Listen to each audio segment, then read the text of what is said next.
Welcome to Tarvin Tutorials. Let's talk about forms, what they are, and how to use them. The purpose of a form is simple. It's just to collect information about a contact or visitor. A visitor would be, in the case of a opt-in form, they're a visitor because we don't know who they are yet. Whereas if they have already opted into the system and are known, then they would be a contact within the system. And that's where you would use like profile update forms or unsubscribe forms or forward to a friend. So within Tarvin, we have these various form types. And as I kind of went through those, forward to a friend is simply just a form when they get an email and you put in a forward to friend link, they're going to go to this form to fill out some information about their friend to have that email forwarded to their friend. Profile updates, again, within the email, if you give them a update their profile link, then they can go to this profile update form to update information that you allow them to update. And I say you allow because you're the one that would be adding in questions to that form to populate different parts of their profile.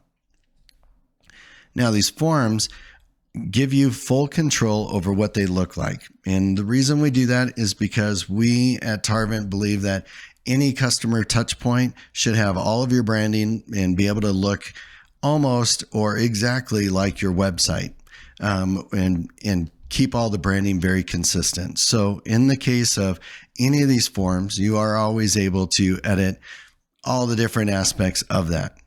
Almost in some cases, like the forward to a friend form, that's a form that would be hosted on our system. And the same thing with the unsubscribe form and the profile update. So those forms are hosted on our system. That would be a link that goes out to a page on our side that has all of your branding and everything along with the questions. The one unique part would be the sign up form. Sign up forms are something that you can embed in your own website. And we give several different options. We have an enhanced style that has a bunch of styling. And we also have the basics. So we just give you the raw form without any styling. That's typically used by more enterprise level systems that need to have very specific control over the styling of those forms. And then we also have linked and unlinked. Now, we always suggest using a linked enhanced embed option.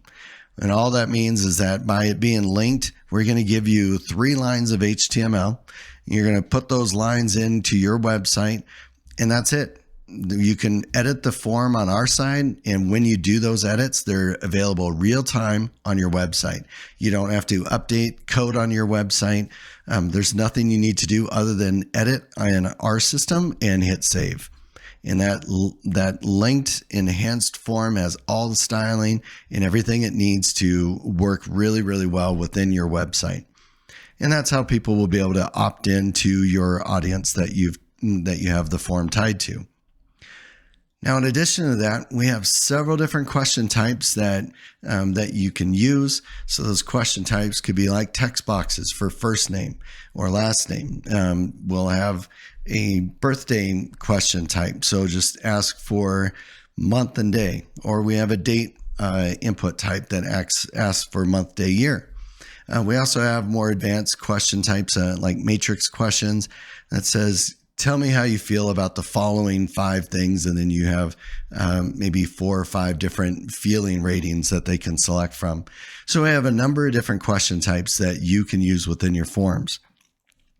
Within each form, we also have a number of reporting that will report the number of visits, how long did it take them to submit the form, did they fill out every single question, which would be a complete submission, or if they only filled out the required and they skipped some of the non-required questions, that would be a partial.